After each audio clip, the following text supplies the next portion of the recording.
নমস্কার বন্ধুরা, সাহা কিচেনে আপনাদের স্বাগত জানাই। আজকে বন্ধুরা আমি একটা নতুন রেসিপি নিয়ে চলে এসেছি। যদিও এটা নিত্য নতুন নয়, আজকে আমি একটা কাবলি ছোলার চপ করে দেখাবো। এই যে সমস্ত উপকরণ আমি গুছিয়ে নিয়েছি। এখানে দুটো বড় সাইজের আলু সেদ্ধ করে মেখে নিয়েছি। এখানে অল্প বেসন আর কোট করে নিয়েছি। এখানে ব্রেড ক্রাম্ব, এখানে দুটো পেঁয়াজ লঙ্কা কুচিয়ে নিয়েছি, লবণ হলুদ জিরে কালো জিরে, এই যে এখানে মিষ্টি লবণ, এখানে চাট মশলা গরম মশলা লঙ্কার গুঁড়ো। কীভাবে ভিডিওটা করছি বন্ধুরা, পুরো ভিডিওটা দেখার অনুরোধ। তেল গরম হয়ে গেছে বন্ধুরা, আমি আলুর পুরটা এবার বানিয়ে নেব।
পুরটা বন্ধুরা একদম রেডি হয়ে গেছে।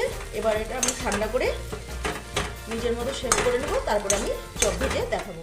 এই যে বন্ধুরা কাবলি ছোলার চপ আমি নিজের মতো শেপ করে নিয়েছি। এবার বেসনে ডুবিয়ে কোটিং করে রেখে আমি ভেজে দেখাবো।